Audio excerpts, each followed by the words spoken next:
As they stepped into the dining hall on the floor below them, the chef had fixed a banquet for his boss. The chef knew what his boss liked, and so he made a variety because he knew the boss was coming back with his wife. After they were done eating, they returned to their room. All the while they were chatting, he was thinking about what to do with his sister. Alexander knew what they planned, and he knew what the outcome was supposed to be, but because he was who he was and not a philanderer, those outcomes could never stand. He never liked Gloria, even when his sister pushed her towards him.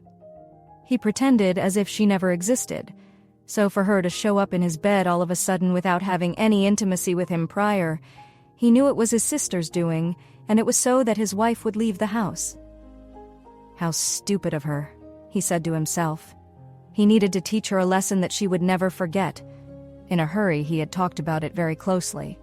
He looked at his wife, then an idea came to him. "Ophelia, honey, can you stay in this room? I'll send Cordelia to you. You can tell her all the details of what happened during our honeymoon nights. I have some business to take care of, but after Cordelia gets here, please lock the door after she comes in," Alexander instructed. "Please don't stay long," she said, looking at him. "Oh, I can't believe what I'm hearing. Are you missing me already?" "My sweetheart," he said, wanting to come closer to her. "No, no, go away!" Ophelia shouted, and Alexander laughed and went out of the door. True to what Alexander promised, he got Cordelia. "Cordelia," he said, and instantly she appeared in front of him. "I want you to go upstairs and stay with your madam. Keep her company, okay? Make sure you are in that room, stay with her, and don't come out until I come back," Alexander ordered. So Cordelia quickly left for Ophelia's room.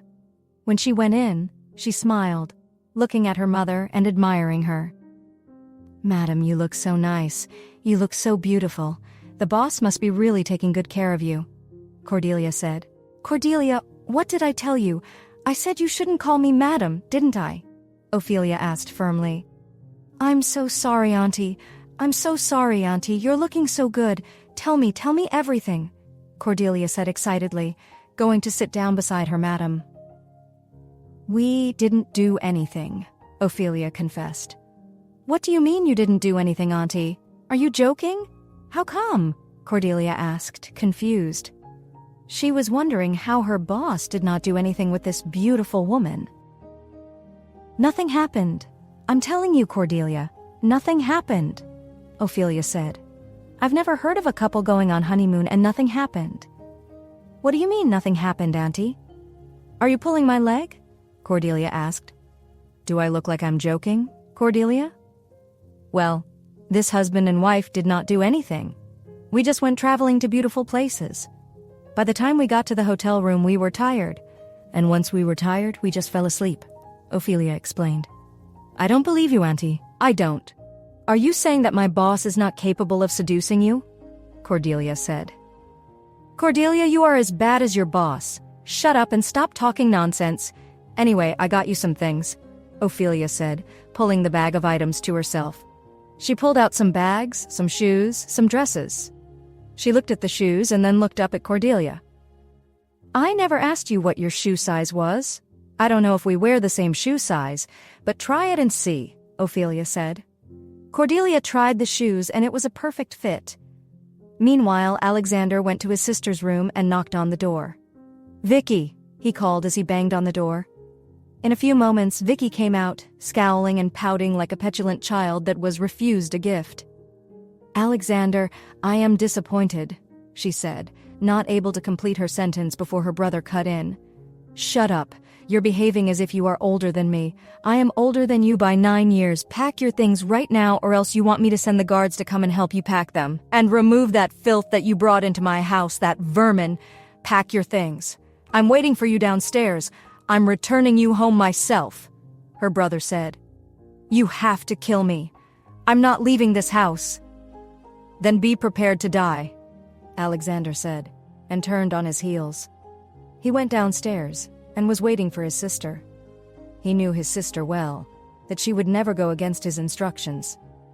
Though it took a long while, Vicky came down with her suitcases and her friend, which she brought along with her. Her friend averted her eyes from Alexander. Even Vicky did not want to look at him. When they got to the car, Vicky wanted Gloria to sit with Alexander in the front. She opened the car door for her to sit. "Not on your life!" Alexander yelled, and that sound made them jump. So, Vicky came to sit in the front while Gloria sat at the back. Alexander got into the driver's seat and drove. He was headed towards Sheffield, where his parents lived. He had decided within himself that he was going to take his sister there himself, even if it took him 3 hours to get there. When finally he did get there, he went into the house to meet his parents. "Dad, Mom, please keep Vicky out of my house. That is my turf. Keep your daughter out of my house," Alexander said with venom in his words. He was upset. "Why? She's your sister," his mother said. No, I don't want Vicky in my house anymore. She's my sister, yes. When I come home, I'll see her. If I find her in my house, Mom, you won't like what she'll come back and tell you I did to her. So please move. Keep her here. I'm tired of her excesses," Alexander said with finality. "Okay, we know your sister well enough, so we understand what you mean. Don't worry, we'll keep her away, Alexander. So how is everything? How is your wife doing?" his mother asked. "She's fine. Don't worry, we'll come visit, but we are still getting to know each other very well," Alexander said. "Yeah, we were told," his father said. Father, I have to go now. I want to go and meet my wife. Have a lovely day," Alexander said. "Okay, dear. Say hi to your wife for us," his parents chorused. As he left, Vicky could not believe her ears that the parents even knew about the wife. "How come I did not know about this wife that he was getting married to and my parents knew?" she asked herself. If Alexander thinks he can get away with this marriage, he's lying. He does not know me, Vicky, his sister. My plan is to make sure I frustrate this peasant girl from my brother's house. She has to leave. She must leave my brother's house, Vicky vowed to herself. Meanwhile, a knock came on the door and Cordelia went to the door and opened it.